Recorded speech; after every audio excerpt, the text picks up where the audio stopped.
Welcome back, my duelist friends. Casual Duelist here, back with Time Wizard. It's a Thursday, so we're going to continue the progressive series. Today, I'd like to cover not one, but two sets. This way we can start building some treasure format decks for you guys.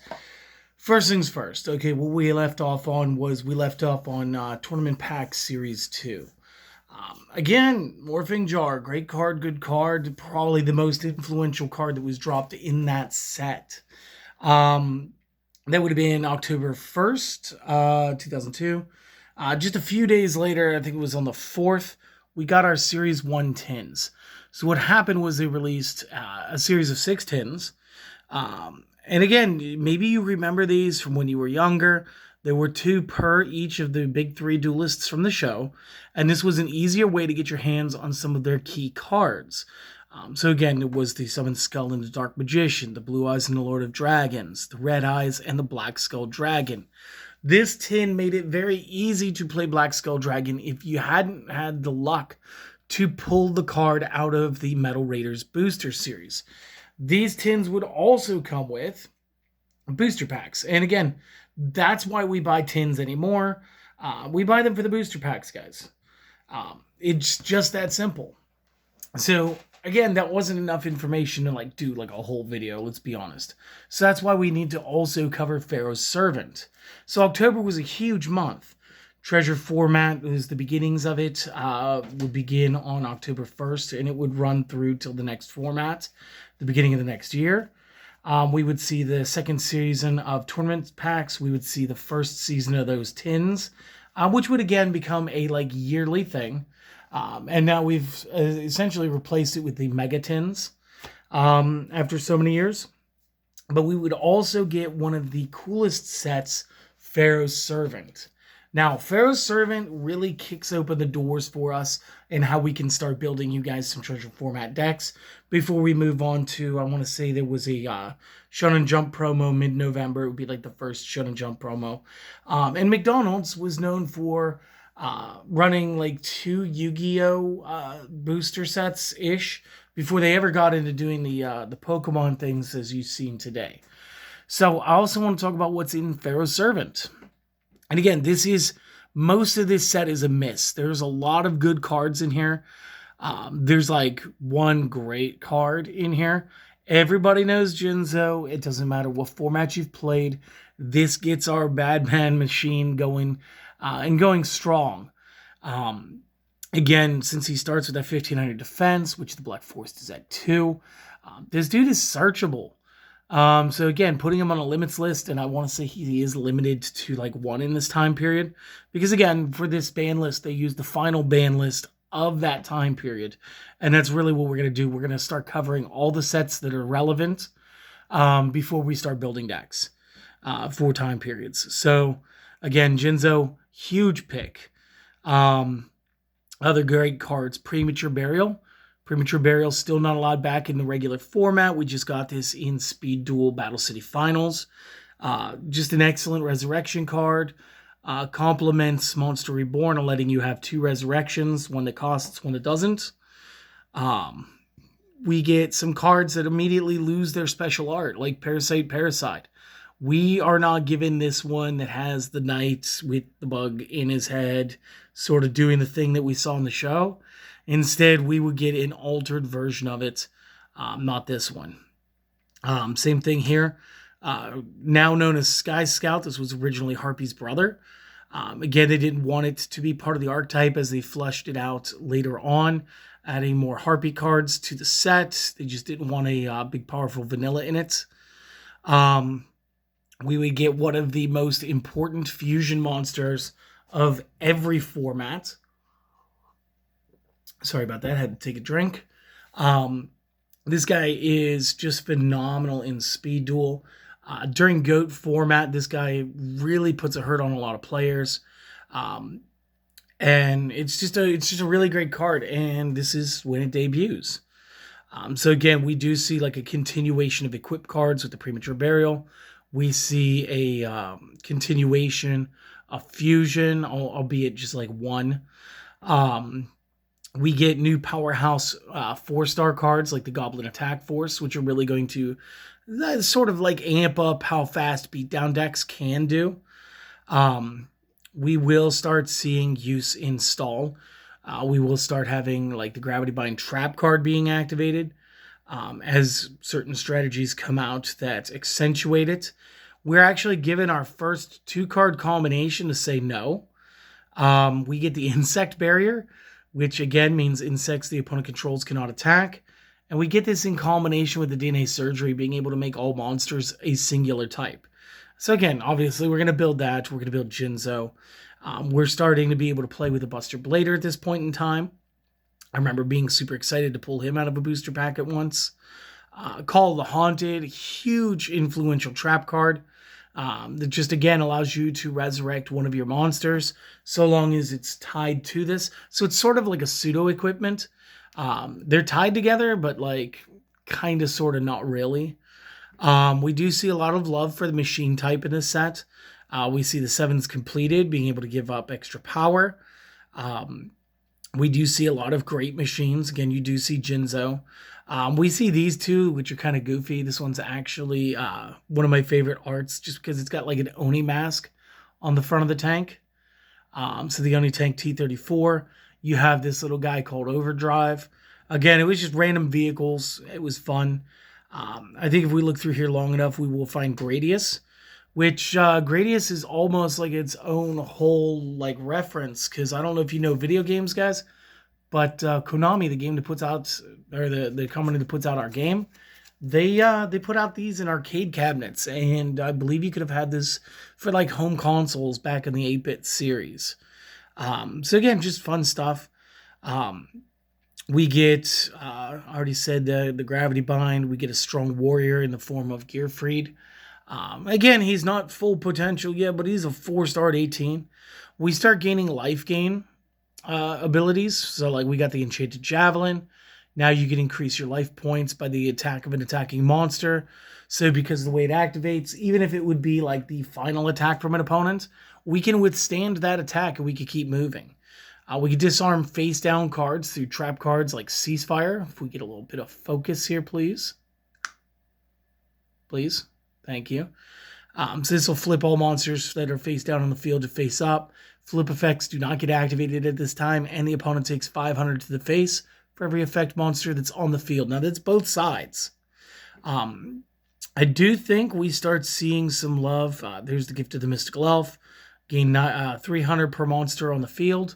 So again, more life-gaining strategies. Let me just do this so I'm not like bouncing this around. Deep Sea Warrior, kind of complementing the Legendary Fisherman. Again, as long as Umi is face up, this guy's unaffected by spells. I don't think we got the trap card that lets Umi safeguard our hit points here. I think that's in a set or two. We start to see cards that reference how many additional copies that you can play. So attack and receive. I don't remember this seeing a whole lot of play. Activate this when you take damage to life points. Inflict 700 to the opponent, plus 300 for every additional copy in your graveyard. So the first one is 7. The second one is 1,000. Then it's 13. So 3 gets you 2,000 damage overall.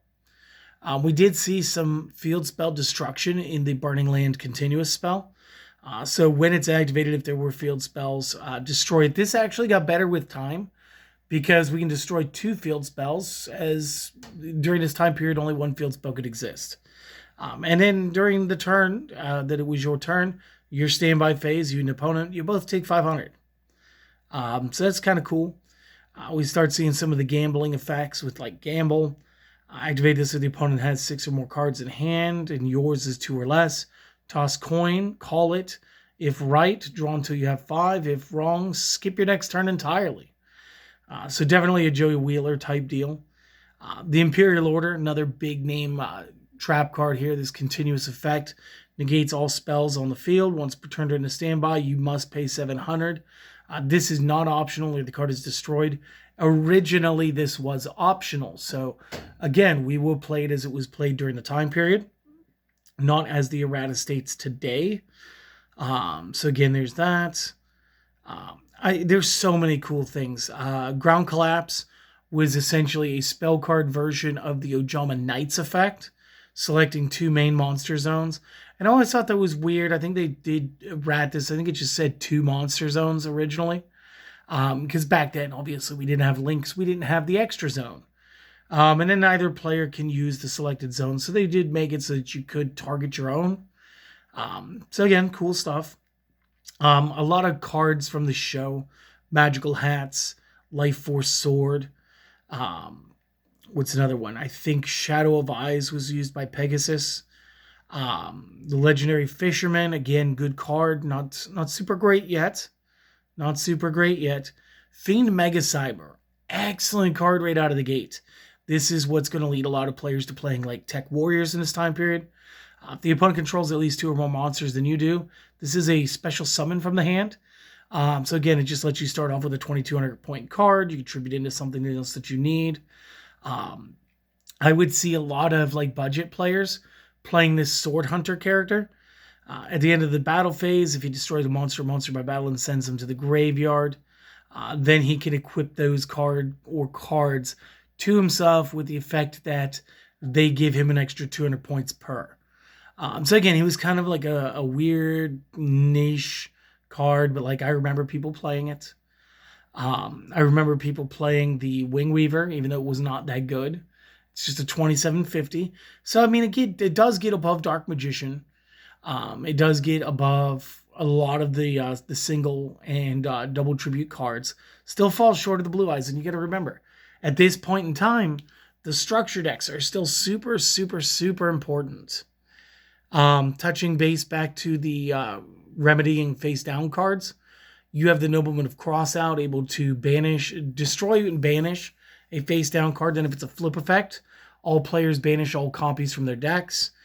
So again, if you're worried about multiple Man-Eater Bugs, Magicians of Faith, stuff like this is great. Extermination does the same thing for spell traps, and if it's a trap, again, all copies go. There was also a lot of cool art that didn't really matter back then. Like, I love this twin-headed fire dragon. It means nothing to anybody. It's just a really cool-looking dragon card. And again, it's like a 6-star. It's like 2,200. It's not the worst thing in the world. You got the 3-headed Guido. Again, I like some of the older Fiends. They just look absolutely amazing. Souls of the Forgotten. This definitely looks like this is some like a whole different game just based off the art. Mr. Volcano. Again, it's just so eclectic. And you just got this Pyro who's just doing magic tricks with fire. He's kind of cool. You get this guy, the Invitation of Sleep. When normal or flip summon to target a monster the opponent controls, this card gains the following effect while this card is in the monster zone. That monster cannot attack. So again, it just sort of paralyzes the card up until you can do something about it.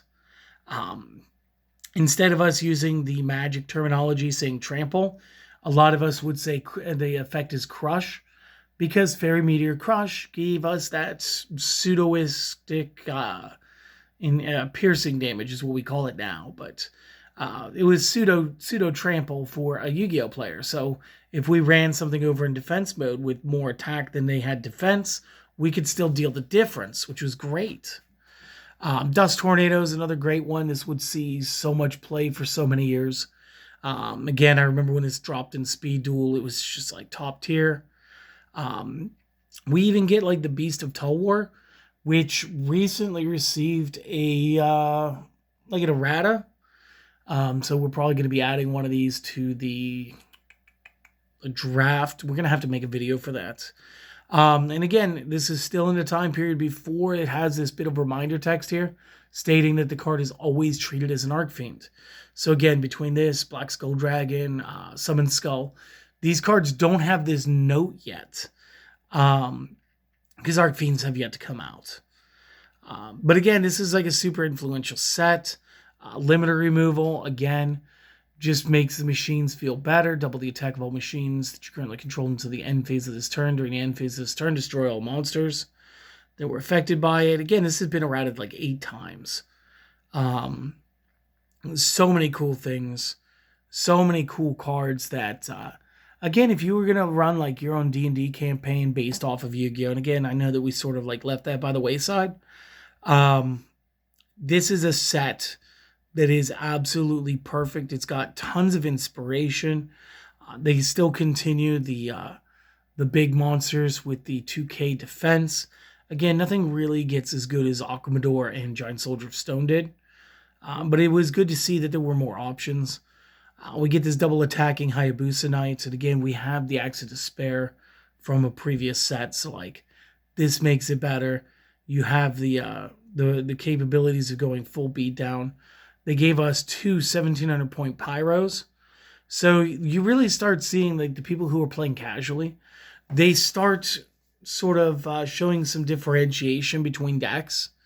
Exodia actually gains some recursion with Backup Soldier.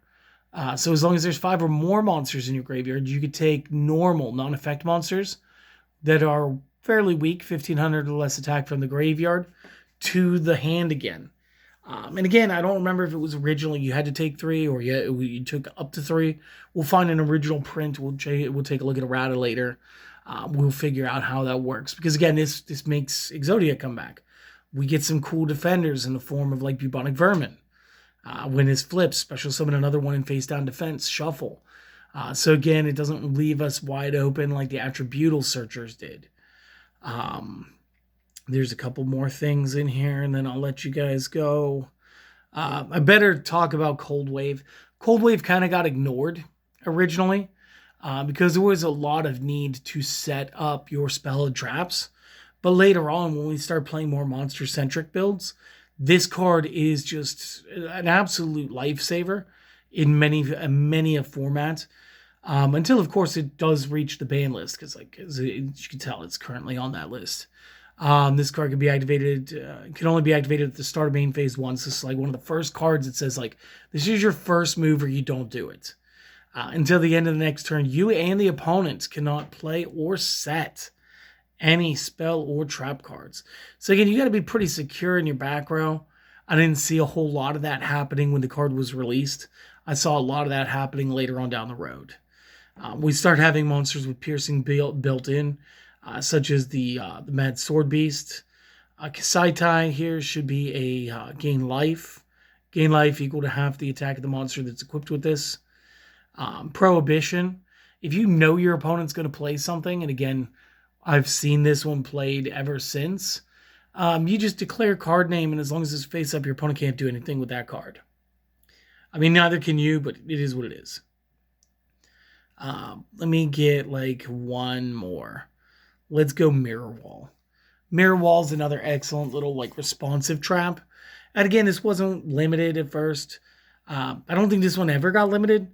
And it's because you either pay the 2,000 life points or you destroy the card. Now, this never changed. Unlike the Imperial Order, this one has always been optional.